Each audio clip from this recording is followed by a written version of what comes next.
that was DD. I did 3 months for DD. And then Teamsters.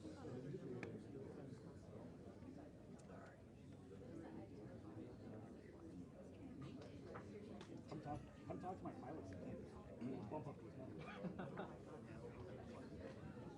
There's a, I don't know if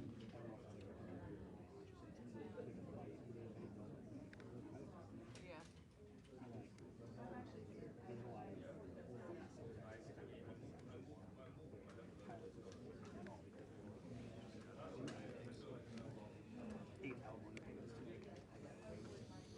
There's a lot of That's why they need the money call.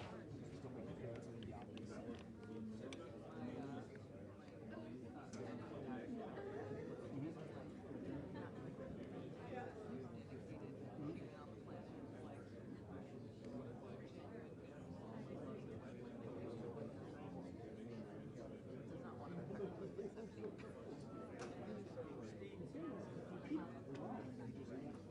what commercial? Yeah.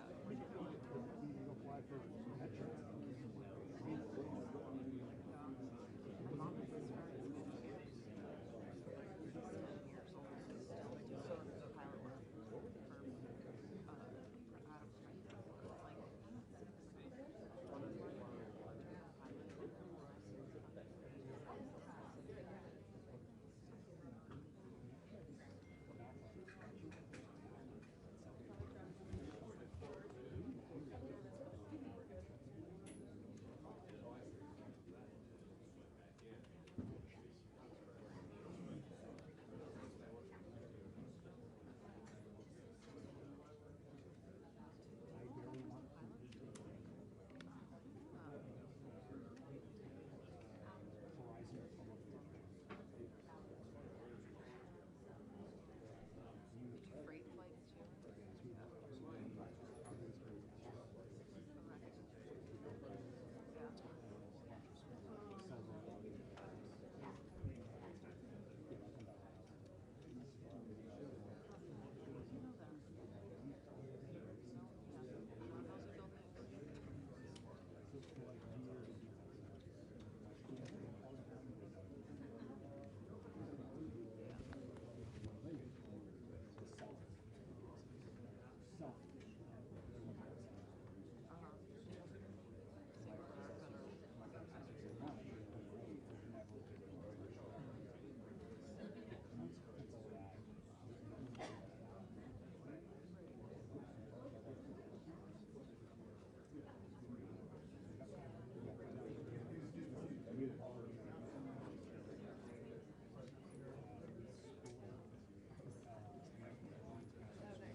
You didn't get the nose soup?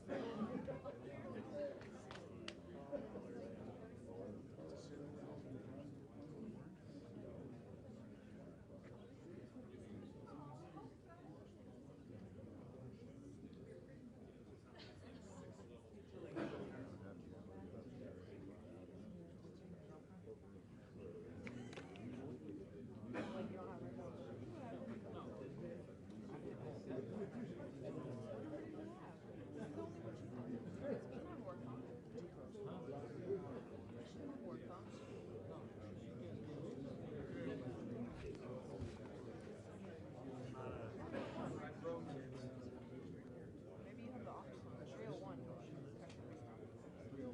Yeah.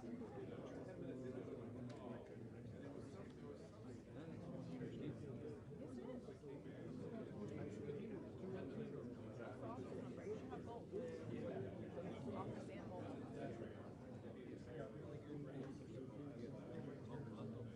That's right. You go to our office just call.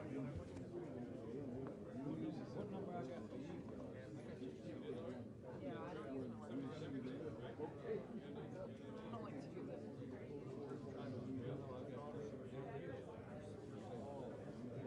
Danielle's only on one phone. Get started in just about 2 minutes. The secretary will be walking over just shortly. Thank you again, everyone, for coming. Which direction is he coming from? You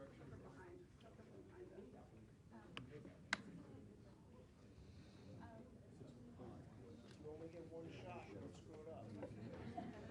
Well, if we do, I guess.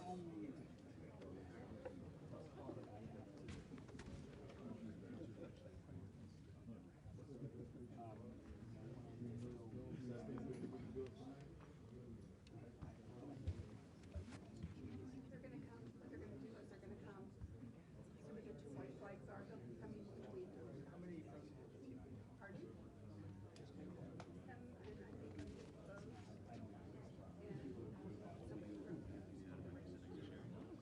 from Like we got it.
Good morning. My name is David Hoagland, President of the Washington, D.C. Firefighters Association, IAFF, Local 36. Trains are essential to our national economy and provide critical freight and passenger transportation in all 50 states. But they can also pose a severe hazard when they are understaffed and poorly prepared for emergencies. Firefighters responding to these emergencies need to know that there is a minimum level of safety standards in place.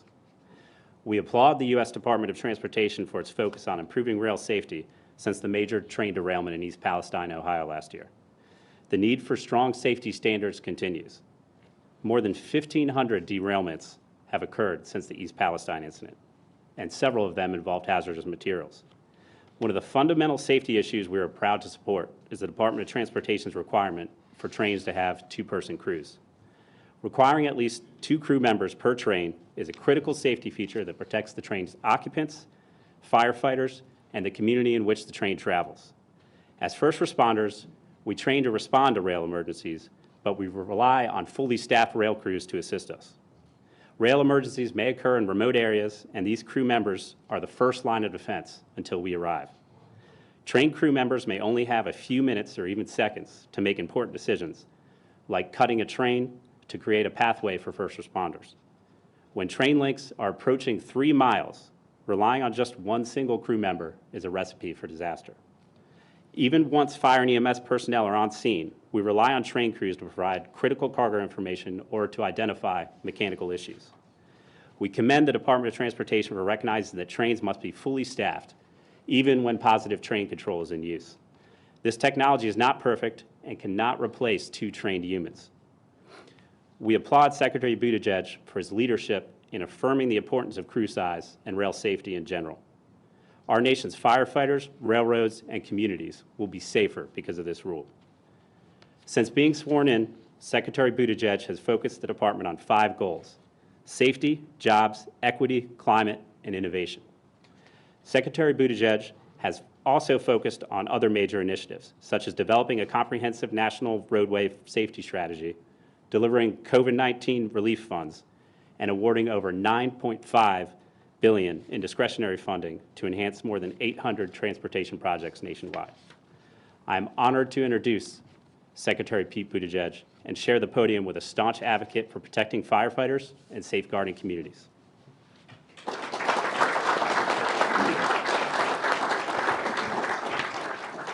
Well, thanks very much, David. I'll be more popular at home with my 2-year-old son now that he knows that I've been standing with firefighters today. And I want to recognize so many of the workers who are represented here who have been fighting for safe crew sizes for some time. We are proud to stand with the workers of America's supply chains, American railroading, American infrastructure, and America's first responders. And that's true not just in the context of today's wins, but in the context of what it takes every day, because by the time I've gotten up, fed the dog, poured out some cereal or fried an egg, and gotten in the vehicle to head to work, there's already about 10 or 20 different things that I have touched or handled or counted on that are only there because of America's workers. So it is the absolute minimum that our country could do to make sure that those workers are safe. And to the tens of thousands of Americans who, from rail workers to families living near train lines, who spoke up and left comments supporting this proposed rule, I want to thank you because you helped bring us to today. Anyone who served in the military knows the phrase bottom line up front, so I will start with the bottom line up front. This is a good day for the safety of rail workers, rail passengers, and every American who lives near a rail line all across this country, because America's rails are safer today than they were yesterday. We're going to recognize that and celebrate that, but first I want to take a moment and just talk about why this matters so much. Last week in Baltimore, we were reminded of what is at stake in the safety of our transportation systems, that it is literally about lives and about livelihoods. And safety is the #1 reason why this Department of Transportation exists. You all know well what safety on our rails means, but for anybody following along from home, I want to make sure people understand how far we still have to go on railway safety. Last year, I visited East Palestine in Ohio to meet community members and see the site of that Norfolk Southern derailment firsthand. And a few months later, I met with rail workers in Nebraska after the explosion at the UP rail yard in North Platte, which forced residents there to evacuate their homes. Administrator Bose was in Pueblo, Colorado at the site of a BNSF Railway coal train derailment. In 2023, America saw 7 rail-related employee on-duty deaths and 46 employee on-duty major injuries across all railroads. And 2023 was not an outlier or a fringe exception. America's averaged more than 1 train derailment per day for as long as I've been alive. That status quo is not acceptable, nor is it inevitable. The rate of derailments in this country is not preordained. That's something we know from experience, because when good safety rules have been put in place over the years, especially after high-profile incidents, we see derailments come down on mainline tracks. But as attention faded on those incidents, the railroad industry lobby was consistently able to weaken or delay important safety provisions, sometimes through legislation in Congress, sometimes by watering down regulations, sometimes getting a regulatory process frozen entirely, like what happened under the previous administration. Since day one of the Biden administration, we have been working to improve rail safety and keep workers and communities safe. Through the President's bipartisan infrastructure package, we awarded billions of dollars to modernize rail infrastructure and improve dangerous highway rail crossings across the country. Our Federal Railroad Administration has completed 7,500 focused inspections along the routes of high-hazard flammable trains. We have issued safety advisories and advanced new policies to address tank car types, train lengths, hazmat spills, and worker fatigue and protections that workers need. We also know that rail workers are safest when they are not stretched too thin. So it's another reason why I'm so proud to welcome so many rail workers here to the DOT today. Almost 90% of Class 1 union rail workers now have paid sick days, thanks to the work of you all and your unions who reached agreements with the railroads and through the leadership of President Biden, and we're proud of our contributions in this department to make it a priority to support those efforts, because just about a year and a half ago, it was 5% who had sick leave. Now we're at 89, and we're going to keep pushing for that other 11% until it gets to 100. And we know that a big part of ensuring safety is ensuring that there is enough staff on board to safely operate the train and respond when something happens, and that's what brings us here today. These railroad corporations have, in some cases, begun using trains that are a multiple of the length that they used to be. Some of these trains running through communities are about 3 miles long. For perspective, if you put the Empire State Building on its side and then added 11 more Empire State Buildings, that's about how big some of these trains would be. And they want to operate that with 1 person. Certainly can't imagine operating 1 Empire State Building with 1 person. And it doesn't move. It defies common sense, and that changes today. So, on behalf of the Biden administration, our department is proud to issue this final rule requiring safe crew sizes for every train across America. And we're excited to celebrate that with you. That means that we finally have a general provision establishing minimum crew size for trains that should, and from now on must, have at least 2 crew members. A second crew member is vital to performing safety functions like securing a train with handbrakes, handling track switches that are not remotely controlled, obtaining track authorities, assisting in emergencies, and much more. Americans across the country commented on this rulemaking, including railroad workers who know firsthand why this rule is so important. Many described how the conductor and the engineer work together to help each other avoid dangerous situations and prevent accidents. One worker said asking a person to run a train alone for 12+ hours is like a kind of solitary confinement that will inevitably lead to fatigue. One worker said, "We must have 2-person train crews to stay alive in this job by looking out for each other," which is what America's railroad workers do.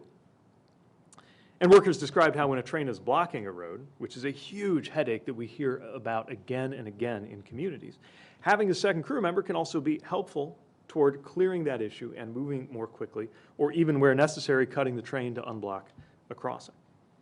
I know that people have been urging this department to address safe crew sizes for over 10 years. President Obama started a rulemaking process, but the process was then frozen during the Trump administration. But safe crew size was a priority for President Biden, and under his leadership, we resumed work in this area, and a new rule was introduced, which is now complete and final. Before this rule, a railroad could unilaterally decide to just operate with one crew member without needing to check in with us. With this rule, we will allow special approval if and only if a requesting railroad can show to us that their circumstances mean a one-person crew will be no less safe. But I expect those cases to be the exception, not the rule. And that's not just a saying now, because we actually have a rule.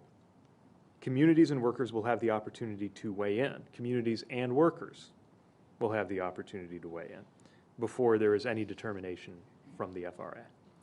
This rule is also going to address the patchwork of differing, uncoordinated requirements that have been developing across the states, with some governors of both parties doing the right thing while others caved to railroad lobbyists. You know, when they pushed against the rules requiring two-person crews at the state level, one of the things the railroad lobby said was the federal government should be the one to make the rule so that there's uniformity across state lines. So here we go. This is a rule that is good for workers, it is good for communities, it is good for America's economy. And I actually am convinced that it is good for railroading writ large as well. But we know there's more to do. This rule alone will not prevent every incident or accident. So we're going to keep pushing together on what we know that we can achieve from within this building. We're going to keep pushing industry to make the changes that they could make today if they were willing. And we are going to keep pressing Congress to pass the Railway Safety Act. That's a bill that was introduced by bipartisan leaders in the wake of East Palestine, but has since been derailed by the railroad lobby and their allies in Congress. Some of the same Republican representatives and senators who were loudest in professing outrage over that derailment 1 year ago are uncharacteristically avoiding comment right now that their votes are needed to pass this into law. This should be a completely bipartisan, nonpartisan issue, and Congress must pass it into law. This is legislation that would phase in safer tank cars, require defect detectors, expand the list of hazardous materials that qualify for stricter safety precautions. It would also increase the size of the fines that we can level against railroads so that they stop having any temptation to consider safety violations as a minor and manageable cost of doing business.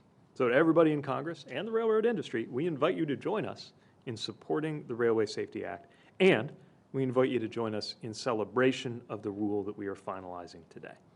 Everyone can choose safety, and I am certain that railroading can remain a stupendously profitable business while becoming a safer one as well. So let me end just again by welcoming and thanking everyone who is here, and most importantly, everyone that you represent, because every American counts on you, whether they realize it or not.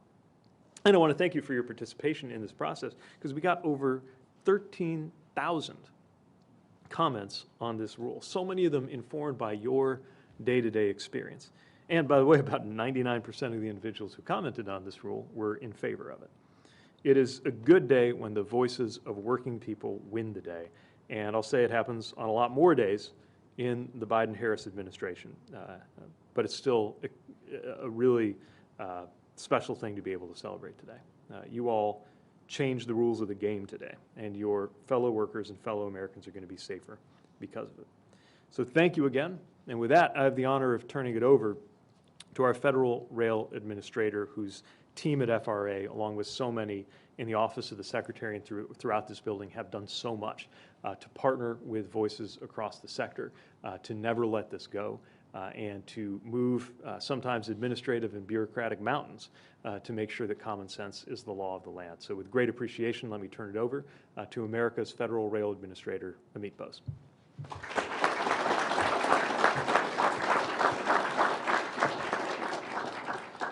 Thank you very much, Secretary Buttigieg. Thank you to the leaders and members of the nearly dozen unions represented here today in person, who all play such an important role in our railroad network. The Secretary is right. Today is a good day for rail safety.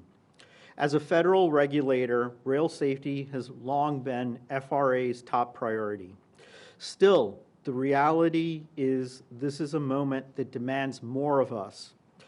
FRA is not satisfied with stagnant safety trends, which unfortunately have been the norm over the last decade. Rail-related incidents nationwide continue to impact communities and workers in very real and unacceptable ways. They deserve better. When it comes to rail safety, we cannot accept business as usual.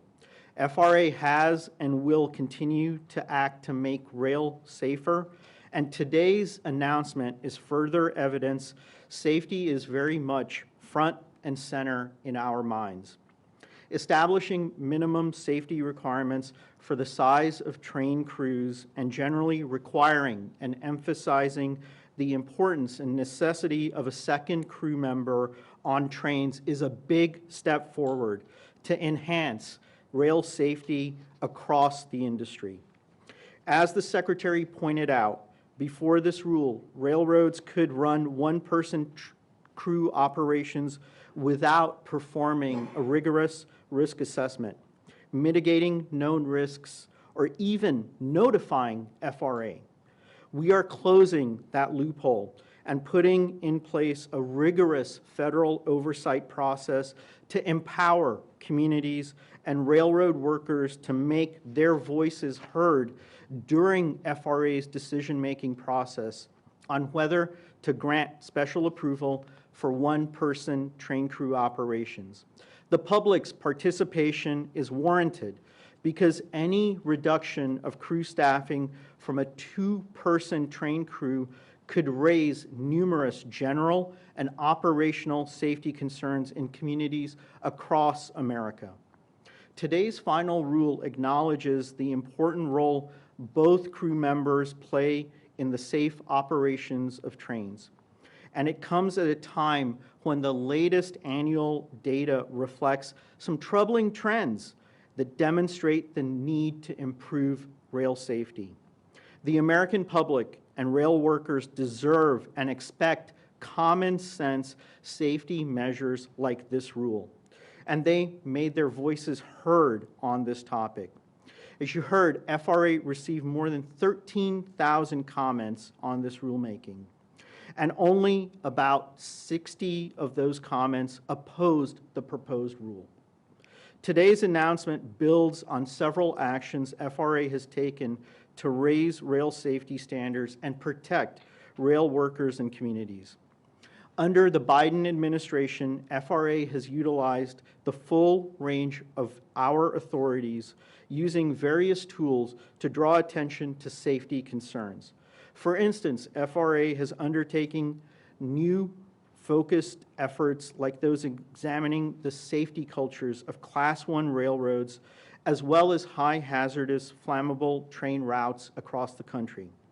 Today's rule is only the most recent final rule announced by FRA since this administration took office. In January, FRA announced a rule ensuring train crews and other employees transporting certain hazardous materials are provided and trained on emergency escape breathing apparatuses to help improve safety and protect the public. We finalized another rule more than a decade in the making to systemically address worker fatigue, a persistent issue in railroading that impacts workers represented by everyone here today. We are not done, and we continue to push forward on final rules that would require railroads to develop written programs for certifying dispatchers and signal employees. Beyond rulemakings, our agency is being nimble and acting quickly to raise attention to safety concerns through safety advisories and safety bulletins, issuing 8 advisories and 9 bulletins over the last 13 months. Utilizing preliminary information on recent derailments and accidents, each of these warnings, as designed, were to help protect railroad workers and communities to avoid preventable incidents in the future. For example, in response to the Norfolk Southern East Palestine derailment, 2 Kansas City Southern derailments, and 2 additional Norfolk Southern incidents in Sandusky, Ohio, and Warner Robins, Georgia, FRA issued safety advisories relating to the use, maintenance, and training on hot bearing wayside detectors.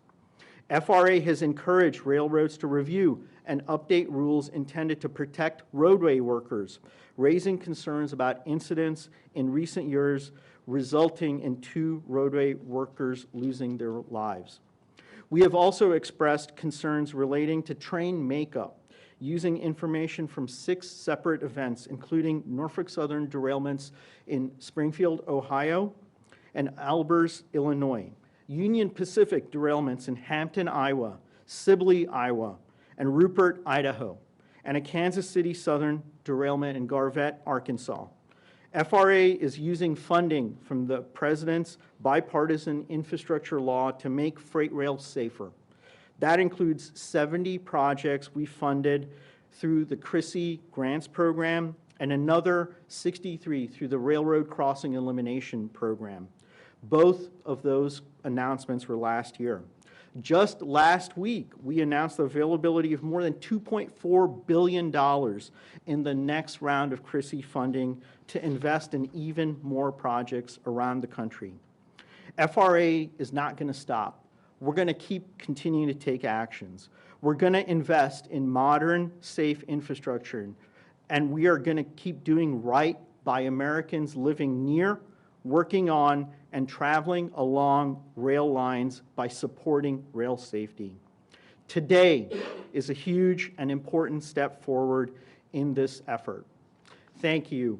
And now I'd like to turn it over to Smart TD's head, Jeremy Ferguson.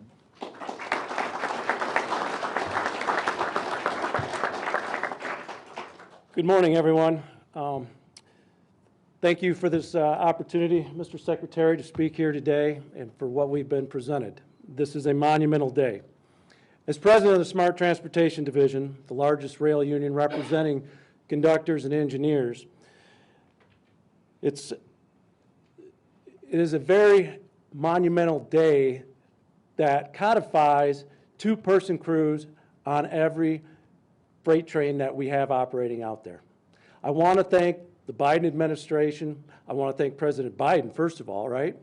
And I want to thank the entire administration. I want to thank Secretary Buttigieg, and I want to thank Administrator Amit Bose for making sure that we finally got the regulation that all of us deserve.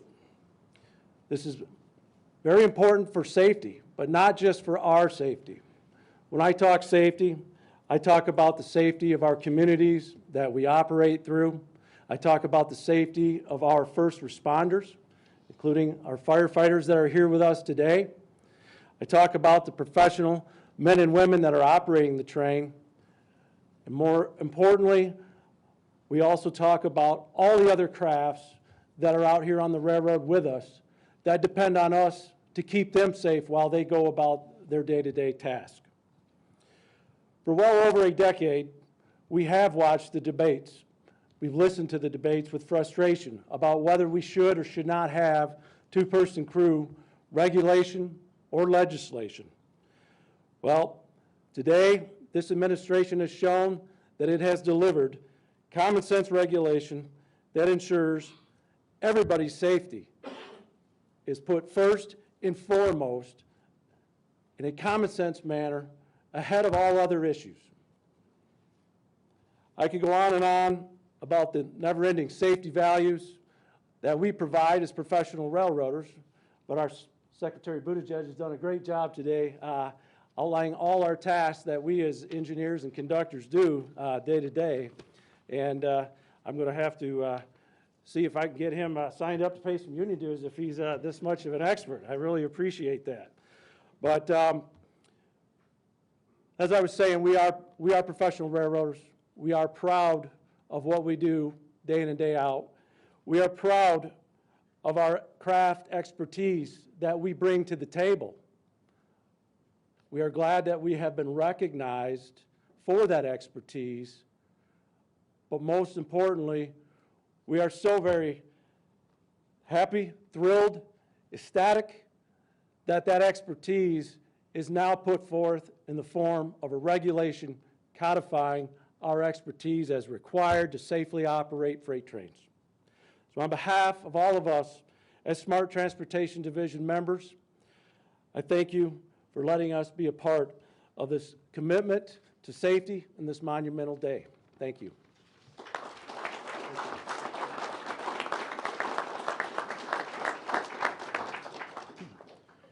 Good morning. My name is Vince Verna. I'm Vice President and National Legislative Representative for the Brotherhood of Locomotive Engineers and Trainmen. For over 160 years, the Brotherhood of Locomotive Engineers and Trainmen have been working to better the lives of rail employees. Throughout wars, recessions, pandemics, railroad workers have proudly and dutifully moved the nation's passengers and freight. We've been a proud part of the Teamsters for over 20 years. Challenging the status quo is hard. The railroads are big, profitable, and wield a lot of influence. Their employees, the great people we represent, help ensure those profits keep coming, all while doing their jobs, with safety being job number one. And teamwork is critical. Positive changes like paid sick leave, fatigue and rest mitigation through better scheduling, participation in C3RS programs represent positive areas where railroads and employees are making collective bargaining agreements to make life on the job better and safer. Limiting train size to match the infrastructure that trains run on and the equipment they are outfitted with, and to not block grade crossings and cut off communities remain as important safety goals. The Confidential Close Call Reporting System, C3RS, was conceived in 2003 at a meeting I attended in Baltimore, Maryland. We've just begun a pilot program with Norfolk Southern Railroad, and we are eager to make progress with the adoption of programs on other Class 1 railroads. It has been 21 years. BLET has been working on protecting and mandating crew size for 13 years, and in the aftermath that followed the tragic accident in Lac-Mégantic, Canada, that killed 47 people. Safety improvements have come too slowly to the railroads. But it is great to finally be working with an administration that is listening to workers, not doing what the workers tell the administration to do, but taking our input as professionals. We are the ones that they need to listen to make the railroads safer for everyone. We applaud President Biden, Secretary Buttigieg, FRA Administrator Bose, all of their staffs for all their hard work. I applaud every single person in this room who's worked for many years alongside me to make this a reality. And to make this a continuing priority. This is not, we haven't finished anything today. We celebrate a final rule being passed, but it also represents the start of something. Congress has yet to act even a year after the East Palestine derailment in Ohio. For Congress, legislating is your job. Please do your job or get out of the way and let somebody who's willing to step up and do the job do it. The work that a two-person crew performs is critical. I did it for 18 years in the cab of a locomotive before I came to Washington. I know it's safer. Our members here today, with a combined of over 100 years of service in the audience from just BLET members, they know it's safer. Our members are here and they understand that it's in their bones. It's just safer to have a team member there working with you, and none of us wants to work by ourselves. For the Rail Association people, the lobbyists, who it hasn't dawned on yet that a two-person crew is safer, I would urge them to get out from behind their laptops and ride on the head end of a train in the cab of a locomotive. Get out at 2 in the morning with no notice and get on a train. Get out and smell the creosote and diesel fumes. Teamwork with a two-person train crew has a real impact, and saying it doesn't is either ignorant, misleading, or dangerous, usually all three. European examples of one-person train crews are not analogous to U.S. freight rail operations at all. Contained within all of the railroad's improving safety statistics is an operating crew with at least 2 people. Without safety, the record profits will stop. So we know that teamwork really does make the dream work. We know that you go further together than you do alone. So together, with everyone in this room, with the good people in the administration on this stage, and yes, with the railroads who are going to thank us for fighting so hard for this because it will help them as well, we'll move forward in making safety not just our priorities, but a reality as well. Thank you very much.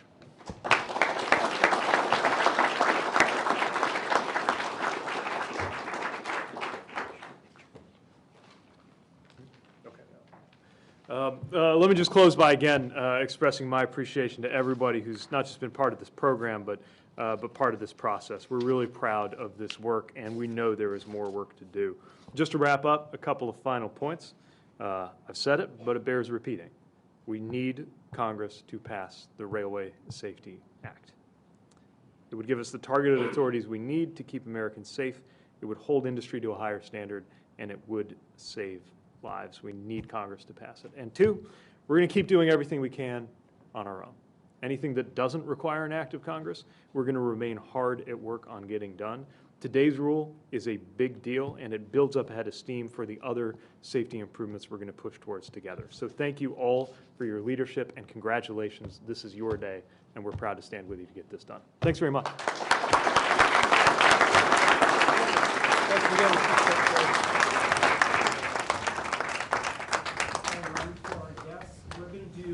Group photos. I'm going to call you by group, and we'll just come up and do a group photo. Our first group is going to be all smart.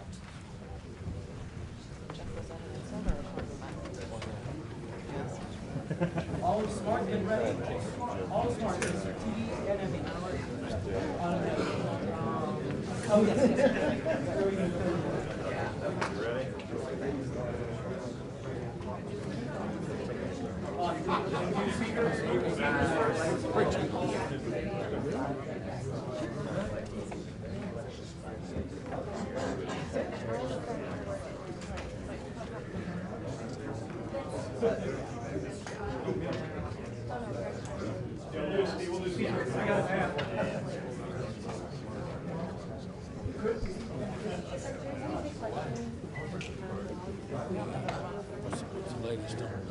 Perfect. All righty. Now, That way.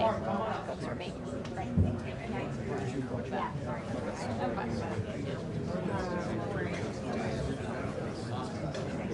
Not over. In the house.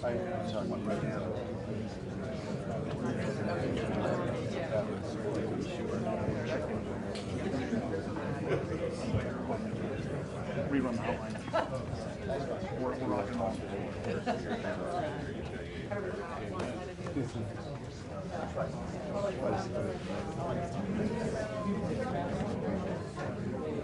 You can also have your badge off for the photo and then just put it right back on.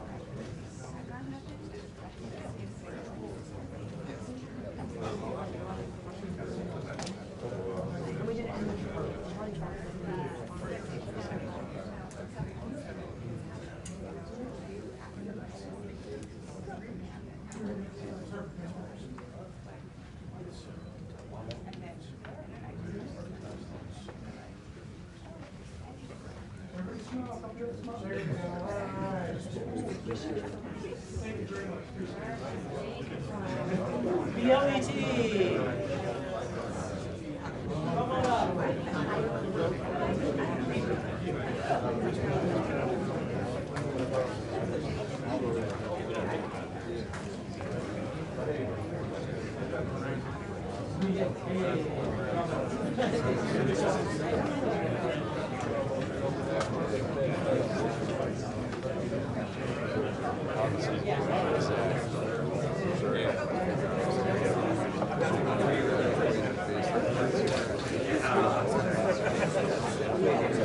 I